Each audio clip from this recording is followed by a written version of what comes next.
Hi, and welcome to Pain Stories. My name is Natalie, and I'm the creator of The Little Things. Pain Stories is a series where I interview people from around the world to talk about their stories and journeys related to pain. I want to research and shed some light on the difficult topic of chronic pain that is so rarely talked about. In this series, I want to help people get informed, feel understood, seen, and find support. So today we are talking with Philipp about his story with high sensitivity. Philipp is 35 years old and works as a store manager in Berlin, Germany. So let's welcome him. Hi, Philipp, and welcome to Pain Stories. Hi, thank you. So, high sensitivity. It's a topic that I actually hadn't heard before I spoke with you.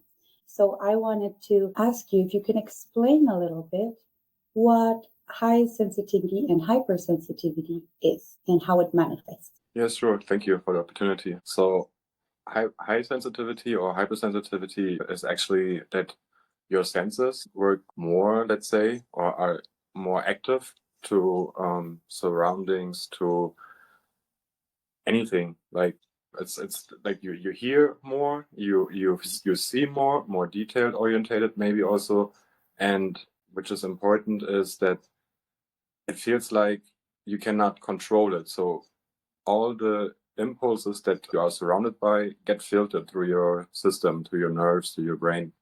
Yeah.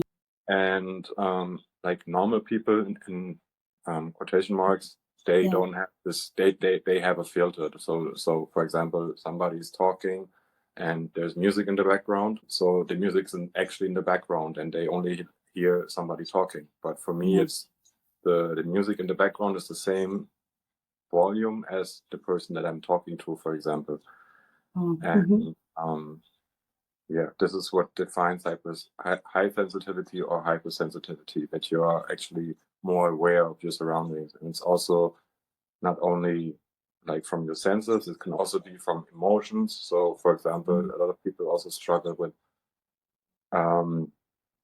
deeper emotions or stronger emotions, or that also your emotions can change within the moment. Like within a snap of a moment, you are super happy, and the next moment you're super sad because something that just happened. And Yeah. the importance to stay in a level of not good and not bad, let's say, you have to see how you can deal with these surroundings that are actually coming in for you the whole time. Yeah. Wow. So Yeah. it's like all the senses and all your emotions and everything is just heightened in a way that is just that your body can't differentiate between what is the main focus and what isn't. Is that Exactly. correct? hmm Wow. Like Yeah. what's important and what's not important. Wow. I think it's incredibly interesting. As I said, I've never heard it before talking to you, but it might be something that more people have experienced and that they don't even really know about, because how do you know if you are a high sensitive person?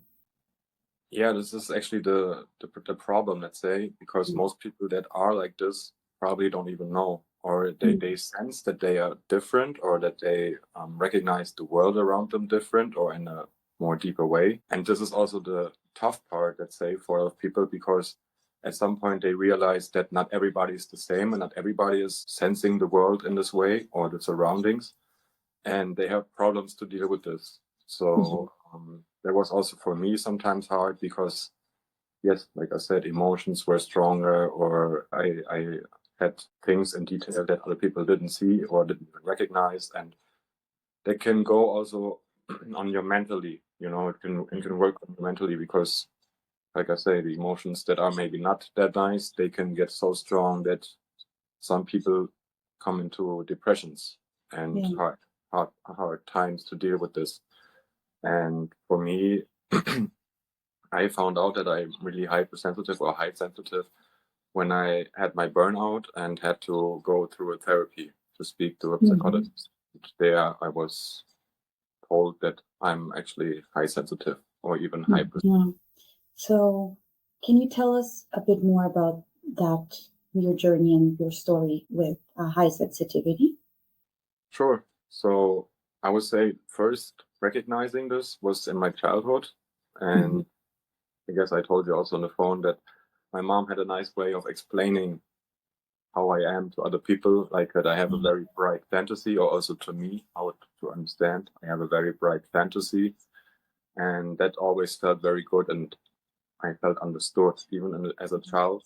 You know, I felt that there's somebody that understands how I feel and how I deal with things. And yeah, then later I tried to make my own research because I was not really seeing that this might be a problem or how I can deal with these things. So I made research, try to find out things that maybe define me as a person or how I deal with these things in my life, surroundings, emotions.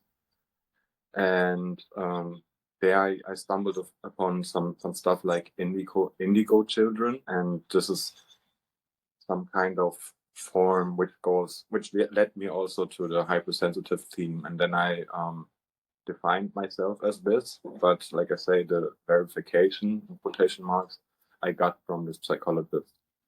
Oh, wow.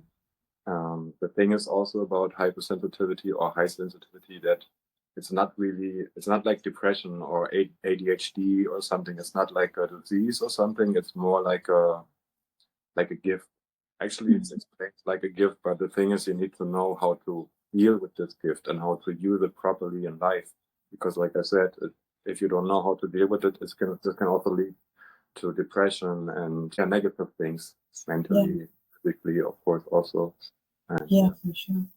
I'm sorry, could you tell me again, what is indigo children? Indigo children are children with special abilities. Could be, for example, highly intelligent people, or that have I don't know if it's the right word in English, but there's something that's called like island abilities. So you are very good in a special field. So let's say somebody's extremely creative, some other person is extremely good at maths or countings and stuff like that. And this is also the part which comes in, which is like an autistic aspect, you know. So for example, highly sensitive people or high sensitive people also have sometimes traits which are from autistic origin, you know. So one example that I always have is I don't like somebody being in my back. So I always need to make sure that I'm that I know what's going on around me and that nobody's in my back, and that's kind of autistic. Or that I have this trait that everything needs to be in perfect order. When I see some detail that is not how I think it should be, I need to fix this. And yeah. So you said before, or you mentioned it before a little bit, high sensitivity can be mistakenly seen as a mental illness, like because of the mood swings. So can you tell me a little bit about that and how that affected you maybe in your life? Sure. So I guess what you meant was borderline syndrome. Yeah, that's what you mentioned, exactly. Switches, right? And this is also what I was told when I was younger. That, of course, not by somebody official, like some psychologist or somebody, but just by people around me, that I told me I have HDSD or am I borderline or something. And in that stage, for me, it was very hurting, let's say, you know, because of course you don't want to have these things. You want to be like everybody else. But due to my research, I found out that it gets mistaken as borderline syndrome often.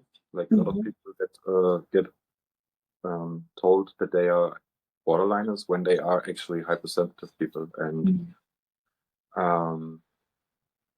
yeah, sorry, no, I guess I didn't answer the question really, sorry. No, so it is you can be misdiagnosed. Yeah. And that happens regularly in these kind of with these kind of symptoms. You can get misdiagnosed, and that's that's something very interesting and important to consider, because maybe medicine needs to broaden also the definition of some conditions, so not to be misdiagnosed, right? So I think, you said also that high sensitivity is not a pain in your body, like you feel ache or something, but I think there comes a lot of mental pain, of emotional pain with it. Do you want to talk a little bit about that?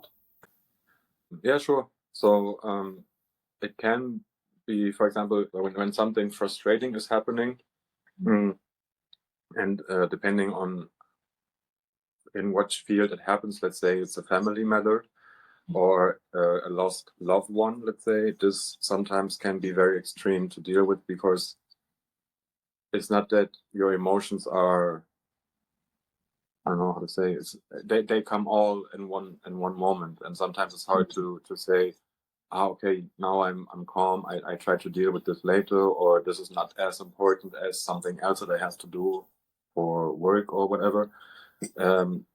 These pain can distract you so much that you feel struck by it, let's say, that, that you don't have the power or the strength to take care of your everyday life, for example. And this is the dangerous thing, which can lead also in the depressional episodes. Yeah. And that's why, for me, I found out it's also important to do certain things like, let's say, meditation. Everybody has their own ways of meditations, but find my ways, for example, taking walks and peace, shutting down surroundings.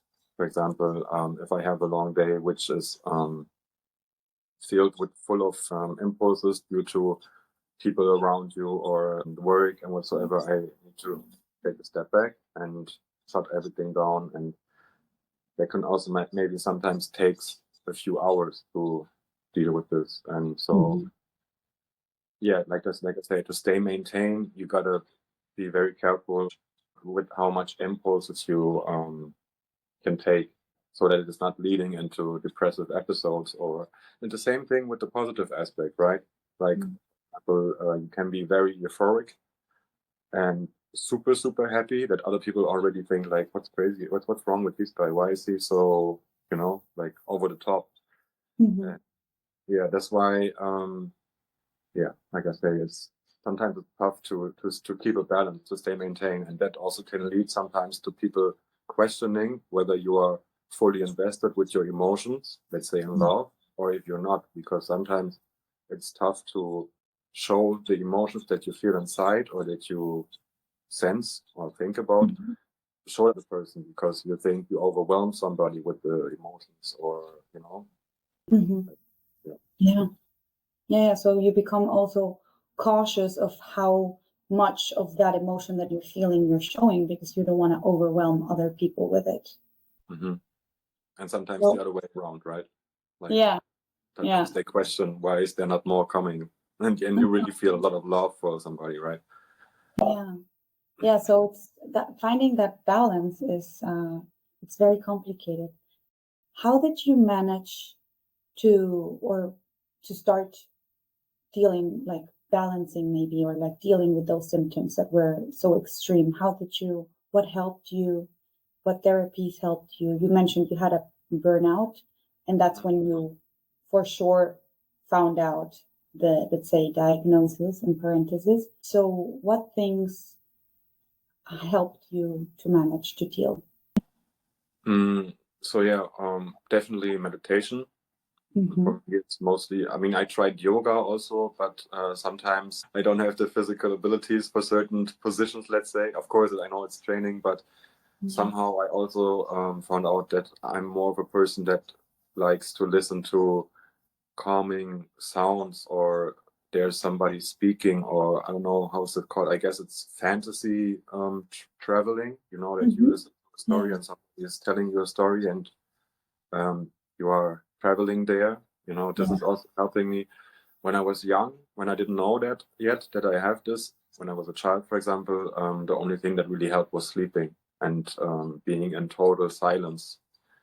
And sometimes even this helps, because it can also manifest in physical pain, actually, sometimes. So, because sometimes the stress of everyday life gets intense, and I don't even realize what is stressing me, or what is causing this internal stress, and then it manifests, for example, in headaches, migraines or even neck pains and stuff, depending on what is actually messing with me, which sometimes I find out later because I know, okay, probably it was this and this thing that caused me being super stressed or overwhelmed and manifesting in these pains, you know.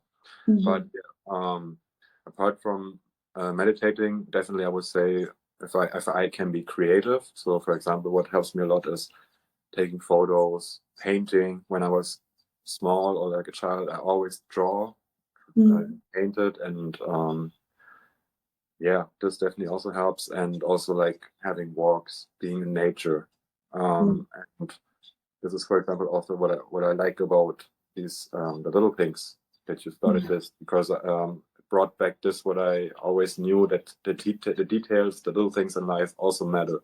Like for example, everybody's striving for higher, bigger, whatever, right? And for me, it was always like, yeah, but also the small things are very important and keep you happy, right? Yeah, totally. Yeah, it's something that I also came to realize throughout my journey, that it's like, well, at the end of the day, life is all about those little things and those little moments that we a lot of times take for granted and that just kind of like pass us by. But actually, that's what makes up our life. Not that, I mean, obviously, also big events like, I don't know, like a wedding or something, beautiful that happens to you, a promotion, money, your first apartment or something. That's also very nice. But those moments are more scarce. They don't happen all the time. And if we only strive for those big moments to actually feel happy, we miss all the rest of the things that are happening around us, all the little things that happen around us. That's correct, yeah.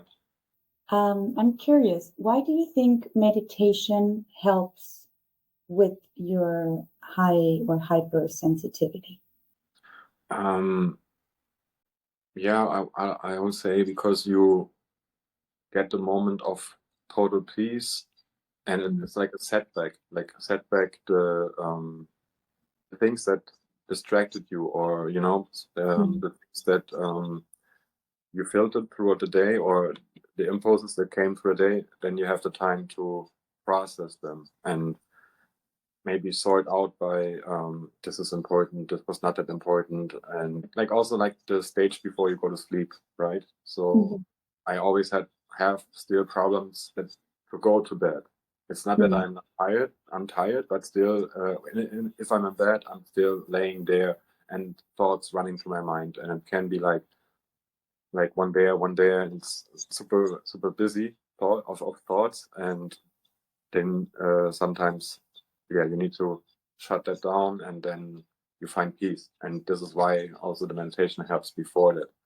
Sometimes that's what I did for some weeks or months, even, that I did the meditation right before sleep, so I was even calmer to go to bed. And yeah, it really helps mostly to sort things out and put them in order, more or less. Okay, it's like giving yourself the space to like just not have more input, but like to let it settle. Let all that what happened throughout the day settle down. That's nice. I like that.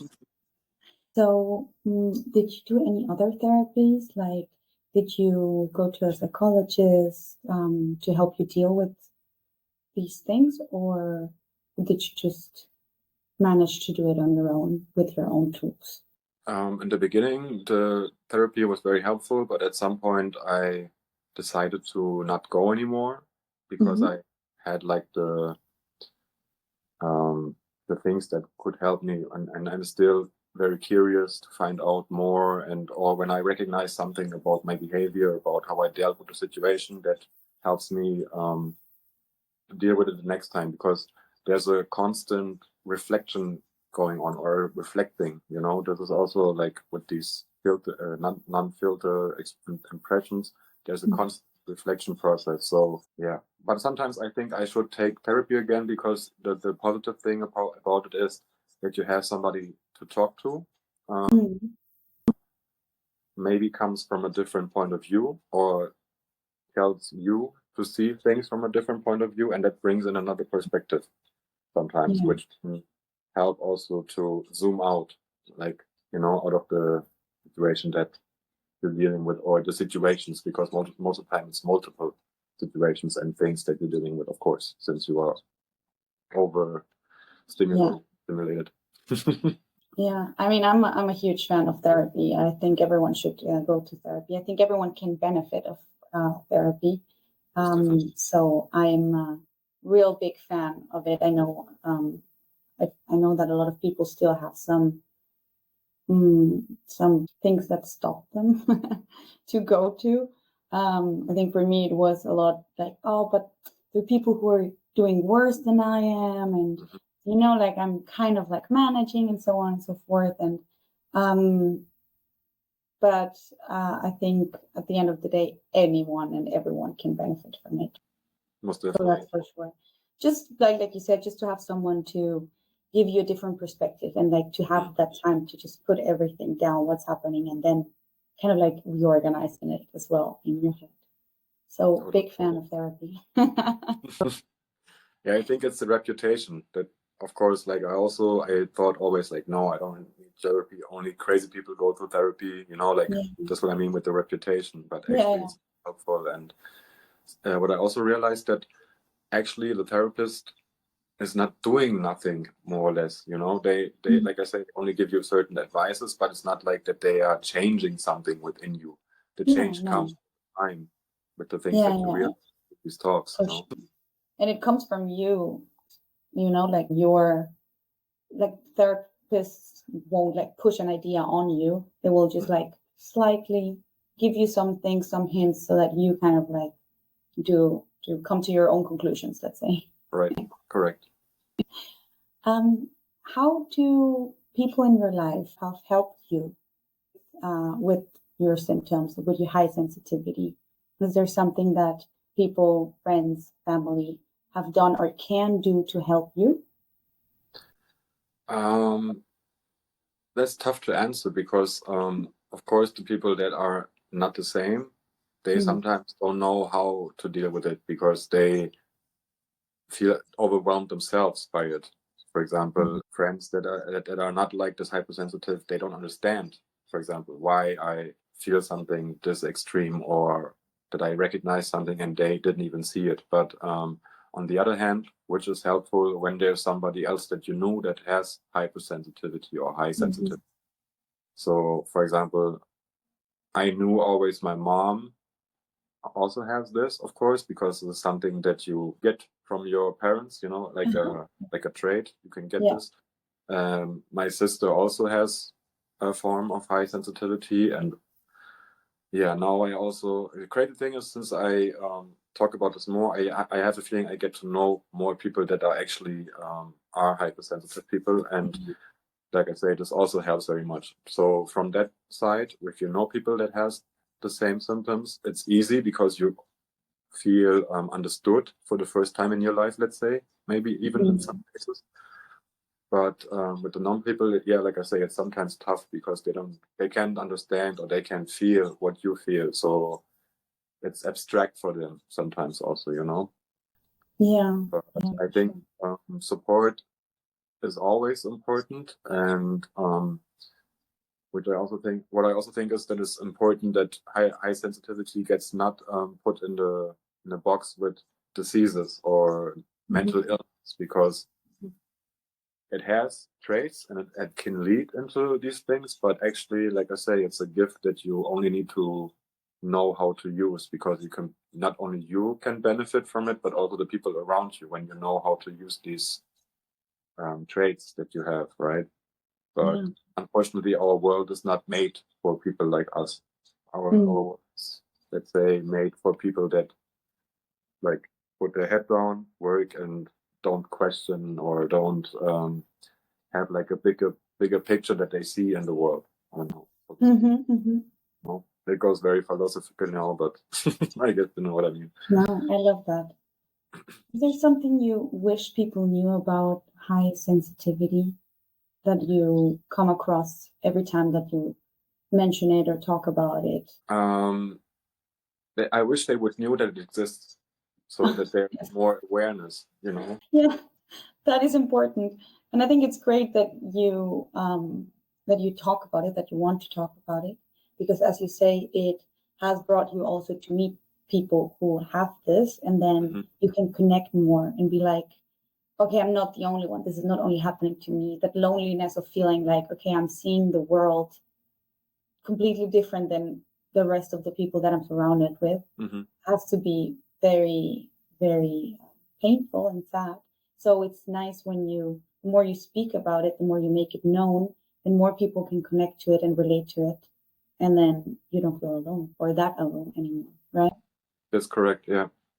Yeah. So that's like good. you say, sometimes it is really, you feel lonely in this world sometimes because of being like this, and like you say, when you meet other people that have the same symptoms or see the world the same, that connects, and then you don't feel lonely anymore. Because of course you can have lots of friends and lovely friends and have beautiful connections with people, but still sometimes you feel, I don't know how to say, like a third party, so to speak. As an example, you're in a group of friends and you're drinking, let's say, like on the weekends, and you're talking. And sometimes I remember back in the days, I had these moments where I zoomed out, like I watched this perspective from a bird's eye view, or, like I try to see the whole situation as it is. And sometimes I felt like out of it, like third party.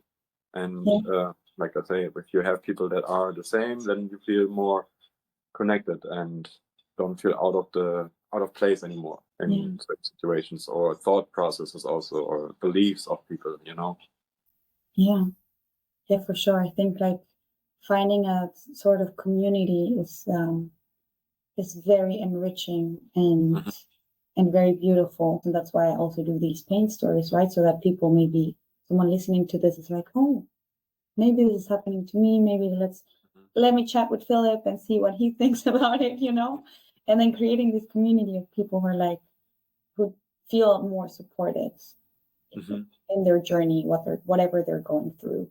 If it's some physical pain or some emotional pain, that's why I also create these stories. So that's nice that you say that. Is there anything that you want to bring up that we haven't covered yet? I think we are actually covered everything that's important, because of course you can always go into detail, but I also don't want to overwhelm people with too much insights, let's say, so to speak, because maybe it gets too abstract in a way, and that's why I think it's good to have like basics, or like main definitions of certain things, so people can find out themselves, or if, like you say, if they are interested in finding out more, they Google it, they, I don't know, contact me, I don't know, whatever. Yeah.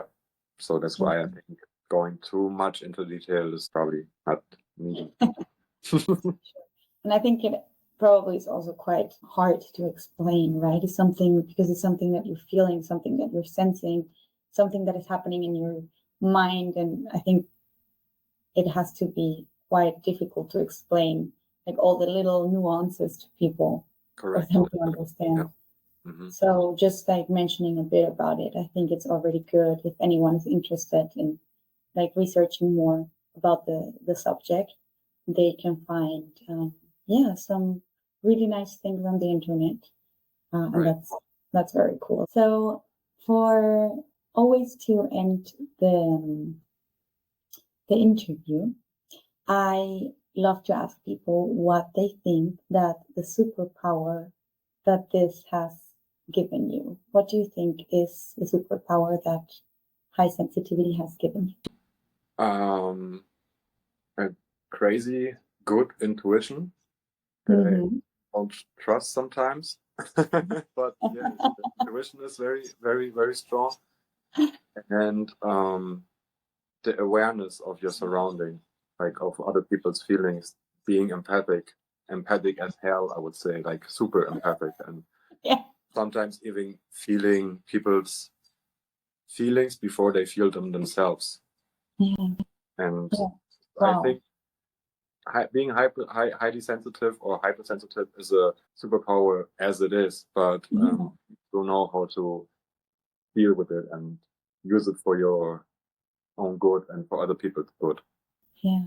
I love that because you mentioned it a few times throughout the talk that it is already a gift, you know? So I think it's totally true. And I don't know why I'm thinking about all these like superhero movies like X-Men or something like that, you know, like you have this gift and at the beginning it might be overwhelming and you don't know what to do with it or like how to handle it. Mm-hmm. But the older you get and the more you kind of like know how to use your magic and your superpower for yourself and also for others. So I love that. I love that you see it also as a gift. I guess you didn't always see it that way, but I think Correct. it's beautiful that you see it now. It was also tough at times, but yeah, like you say, the older you get, the more you will know how to deal with it and how to use it.